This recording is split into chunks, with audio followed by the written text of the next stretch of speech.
Hello everyone, welcome back to my channel economics time. और आज के लेक्चर में हम डिस्कस करने जा रहे हैं प्राइस डिस्क्रिमिनेशन यानी कीमत विभेद के बारे में। Basically price discrimination is a practice of charging different prices for different consumers for the same commodity.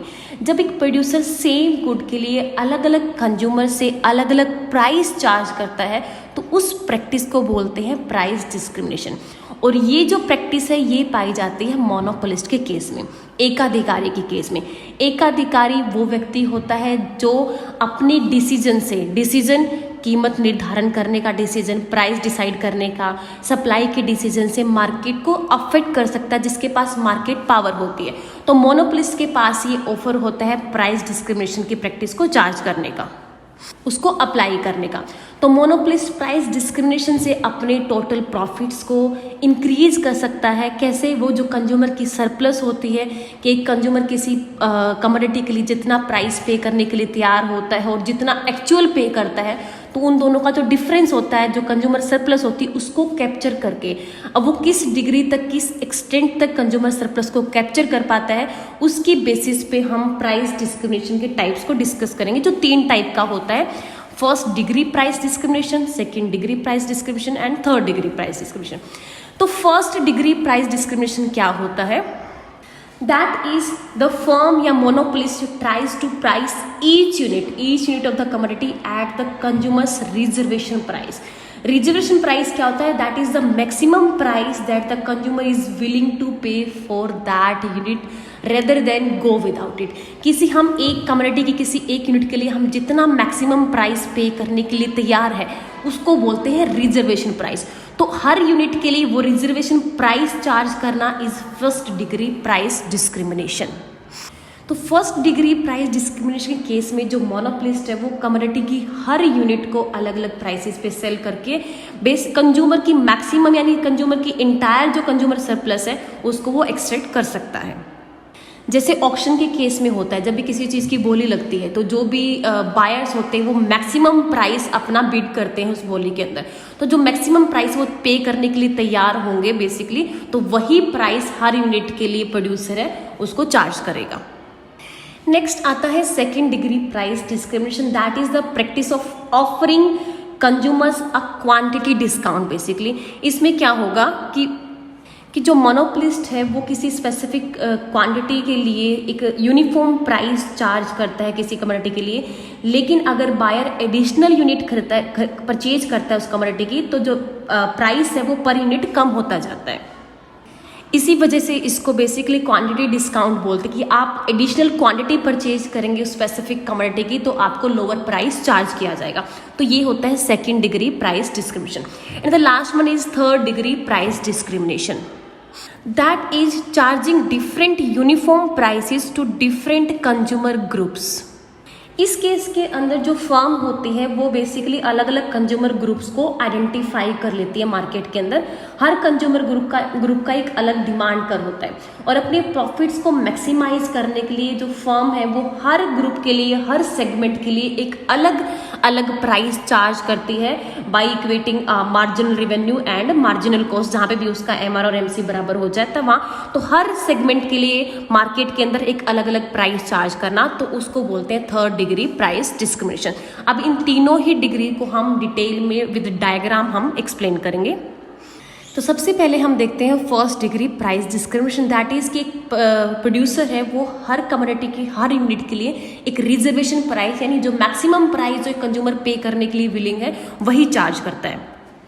देखिए डायग्राम में आप देख सकते हैं कि जो कंज्यूमर है वो फर्स्ट यूनिट के लिए 7 रुपीज़ पे करने के लिए तैयार है, सेकेंड यूनिट के लिए वो 5.5 रुपीज़ पे करने के लिए तैयार है, थर्ड यूनिट के लिए वो 4 रुपीज़ पे करने के लिए तैयार है। तो टोटल 3 यूनिट्स के लिए वो 7 + 5.5 + 4 16.5 रुपीज़ वो पे करने के लिए विलिंग है। लेकिन एक्चुअल कितना पे करता है, क्योंकि यूनिफॉर्म प्राइस चार्ज किया आता है यूजुअली मार्केट में, तो 3 यूनिट्स के लिए प्राइस रखा गया है 4 रुपीज़ पर यूनिट, तो एक्चुअल पे कर रहा है वो 12 रुपीज़। तो 16.5 माइनस 12 यानी 4.5 रुपीज़ क्या है? सरप्लस है, जो हमने कंज्यूमर सरप्लस है, जो हमने बताया कि कंज्यूमर जितना प्राइस पे करने के लिए तैयार होता है और जितना वो एक्चुअल में पे करता है उन दोनों का डिफरेंस ही होती है उपभोक्ता की बचत। तो अब प्राइस डिस्क्रिमिनेशन की प्रैक्टिस को अप्लाई कैसे करेंगे? अगर प्रोड्यूसर हर यूनिट के लिए वो मैक्सिमम प्राइस चार्ज करे जो कंज्यूमर पे करने के लिए विलिंग है, तो उस केस के अंदर बोलेंगे हम कि फर्स्ट डिग्री प्राइस डिस्क्रिमिनेशन हुआ है। इस केस में जो प्रोड्यूसर है वो जो उपभोक्ता की जो सारी बचत है उसको वो एक्सट्रैक्ट कर सकता है। यानी अगर फर्स्ट यूनिट के लिए वो 7 रुपये अगर प्राइस चार्ज करे, सेकंड के लिए 5.5 जो कंज्यूमर पे करने के लिए तैयार है, थर्ड के लिए 4 रखे, तो सारी की सारी जो कंज्यूमर सरप्लस है उसको प्रोड्यूसर है वो कैप्चर कर सकता है। तो इसको बोलेंगे हम first degree price discrimination.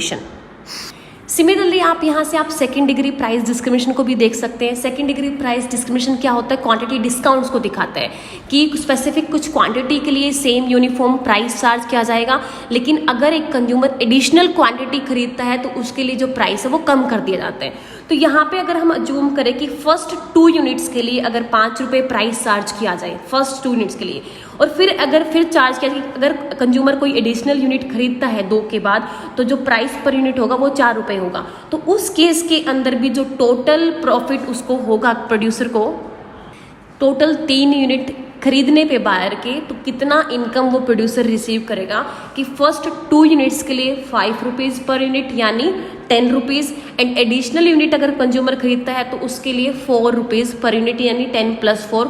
Total जो रेवेन्यू अर्न करेगा प्रोड्यूसर 3 यूनिट्स को बेचने पे दैट इज़ 14 रुपीज़, राइट। तो इस केस के अंदर भी जो एक्चुअल पेमेंट क्या थी जो कंज्यूमर पे कर रहा है, अगर यूनिफॉर्म प्राइस चार्ज करते तो 12 रुपीज़, अगर हमने सेकंड डिग्री वाला प्राइस डिस्क्रिमिनेशन अप्लाई किया तो वहाँ पे मिल रहे हैं उसको 14 रुपीज़। यानी यहाँ से भी सेकंड डिग्री प्राइस डिस्क्रिमिनेशन के केस के अंदर इस प्रैक्टिस में भी जो प्रोड्यूसर है वो कंज्यूमर सरप्लस में से 2 रुपये एक्सट्रैक्ट कर सकता है, ठीक है। टोटल इंटायर कंज्यूमर सरप्लस को एक्सट्रैक्ट नहीं कर पाएगा, लेकिन उसमें से कुछ पार्ट है कंज्यूमर सरप्लस का वो एक्सट्रैक्ट कर सकता है। अब उसको रेवेन्यू है वो 12 की बजाय कितना होगा, 14 होगा जब वो क्वांटिटी डिस्काउंट प्रोवाइड करता है। तो ये होता है second degree price discrimination, right. Last आता है हमारा थर्ड डिग्री प्राइस डिस्क्रिमिनेशन, जिसमें क्या होता है एक प्रोड्यूसर है वो मार्केट को अलग अलग सेगमेंट्स के अंदर विद डिफरेंट डिमांड कर्व्स वो डिवाइड कर लेता है और उसके अलग अलग सेगमेंट के लिए अलग अलग प्राइस चार्ज करता है। जैसे कि आप देखते हैं कि एयरलाइंस है वो स्टूडेंट्स को, सीनियर सिटीजन्स को या किड्स को डिस्काउंट प्रोवाइड करती है एयर टिकट्स के अंदर। तो अलग अलग मार्केट के लिए अलग अलग सेगमेंट के लिए अलग अलग प्राइस चार्ज करना इस third degree price discrimination, right. Suppose हम मान के चल रहे हैं कि हमारी कि सिर्फ 2 मार्केट एग्जिस्ट कर रही हैं, ठीक है, मार्केट 1 एंड मार्केट 2। एक जो मोनोपोलिस्ट है अपने प्रॉफिट्स को मैक्सिमाइज करने के लिए the best level of output वो प्रोड्यूस करेगा और उस आउटपुट को इन दोनों मार्केट्स के अंदर सेल करेगा इन सच अ वे दैट कि जो हर मार्केट के अंदर वो लास्ट यूनिट सेल करता है उससे मिलने वाला मार्जिनल रेवेन्यू दोनों के लिए सेम रहता है, राइट। और इसके लिए क्या चाहिए कि जिस मार्केट के अंदर जो डिमांड है लेस इलास्टिक होगी, कम लोचदार होगी, उसमें हाईएस्ट प्राइस चार्ज किया जाएगा कंपैरेटिवली। देखिए कैसे होता है। मार्केट 1 के लिए डिमांड कर्व है D1 और मार्जिनल रेवेन्यू कर्व है MR1, और मार्केट 2 के लिए D2 एंड MR2। इनको हॉरिजॉन्टली हम समेशन करेंगे तो मार्केट हमारा जो टोटल हमारा डिमांड कर्व होगा that is D and total margin revenue curve है MR, राइट। टोटल जो क्वांटिटी एक प्रोड्यूसर जो बेस्ट लेवल ऑफ आउटपुट जो वो सेल कर सकता है दैट इज 7 यूनिट्स, जहाँ पे MR और MC दोनों इक्वलाइज हो जाते हैं। तो 7 यूनिट्स टोटल वो सेल करता है। इसमें से अब कितने यूनिट्स वो मार्केट 1 में सेल करेगा, कितनी यूनिट्स मार्केट 2 में सेल करेगा, ये हमें देखना है, राइट। तो यहाँ पे आप देख सकते हैं कि टोटल 7 यूनिट्स के अंदर वो 4 यूनिट्स सेल करेगा मार्केट 1 में at the price 7 rupees per unit, and 3 unit sell कर रहा है मार्केट 2 के अंदर at the price 4 rupees per unit. जिस मार्केट के अंदर लेस इलास्टिक डिमांड है उसमें वो हाई प्राइस चार्ज कर रहा है, और जिसमें मोर इलास्टिक डिमांड है उसमें वो कम प्राइस चार्ज कर रहा है। यहाँ पे हम ये अज्यूम करके चल रहे हैं कि मार्केट 1 से मार्केट 2 में रीसेलिंग का जो ऑप्शन है वो अवेलेबल नहीं है। तो यहाँ पे आप देखेंगे कि मार्केट 1 में उसको 4 यूनिट 7 प्राइस पे सेल करने से टोटल जो रेवेन्यू अर्न हो रहा है that is 28 rupees, right. Market 2 के अंदर 3 यूनिट सेल कर रहा है eight the price 4 units, 4 rupees per unit. तो यहाँ टोटल रेवेन्यू उसको हो रहा है 12 रुपीज़ का, ठीक है। तो टोटल उसको रेवेन्यू जो हो रहा है 28 + 12 कितना हो रहा है 40 रुपीज़ हो रहा है, राइट। अब यहाँ पे देखेंगे आप कि जो उसकी एवरेज कॉस्ट है वो कितनी आ रही है। 7 यूनिट्स को सेल करने पे जो एवरेज कॉस्ट है that is 4 rupees per unit, यानी 28 रुपीज उसको एवरेज कॉस्ट यहाँ पे आ रही है। तो टोटल रेवेन्यू उसको हो रहा है 40 रुपीज का, कॉस्ट आ रही है 28 रुपीज, तो टोटल जो प्रॉफिट वो अर्न कर रहा है दैट इज 12 रुपीज। कैसे? थर्ड डिग्री प्राइस डिस्क्रिमिनेशन को अप्लाई करके उसको 12 रुपीज प्रॉफिट हो रहा है। अगर ये थर्ड डिग्री प्राइस डिस्क्रिमिनेशन वो अप्लाई नहीं करता, अगर अलग अलग प्राइस चार्ज नहीं करता अलग अलग मार्केट के लिए, अगर यूनिफॉर्म प्राइस चार्ज करता टोटल आउटपुट के लिए, दैट इज यहाँ पे हम देखेंगे कि मार्केट में अगर कंडीशन के हिसाब से एमआर और एमसी जहाँ पे इक्वल हो रहे, तो 7 यूनिट्स के लिए price is 5 rupees per unit, तो टोटल रेवेन्यू कितना होता 35 रुपीज। तो उस केस के अंदर टोटल जो हमारी प्रॉफिट होता मोनोपोलिस्ट का वो होता 35 माइनस 28, यानी सिर्फ 7 रुपीज, अगर वो प्राइस डिस्क्रिमिनेशन अप्लाई नहीं करता है। तो third degree price apply discrimination apply करने से उसको जो प्रॉफिट है वो उसको इंक्रीज हुए, राइट।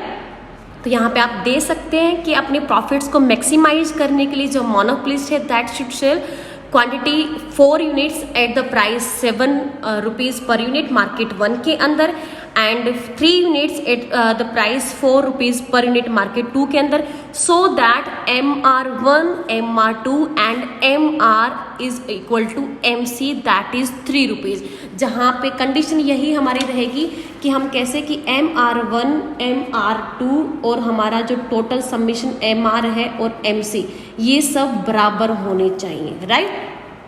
कि हर मार्केट में जो आप लास्ट यूनिट सेल कर रहे हैं उससे मिलने वाला मार्जिनल रेवेन्यू हर मार्केट के लिए सेम होना चाहिए। अगर इनके सेम नहीं होता है तो उस केस में मोनोपोलिस्ट क्या करेगा, जिस भी मार्केट में मार्जिनल रेवेन्यू कम मिल रहा है वहाँ से आउटपुट को विड्रॉ करके जिस मार्केट में मार्जिनल रेवेन्यू उसको ज़्यादा मिल रहा है वहाँ पे वो सेल करेगा।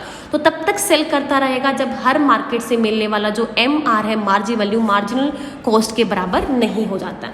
तो ये होता है थर्ड डिग्री प्राइस डिस्क्रिमिनेशन। सो आज की लेक्चर में हमने देखा कि कीमत विभेद यानी प्राइस डिस्क्रिमिनेशन क्या होता है, उसकी अलग अलग डिग्रीज क्या होती है, तीनों को हमने विद डायग्राम डिटेल में एक्सप्लेन किया। ठीक है, that's it, thank you, have a nice day.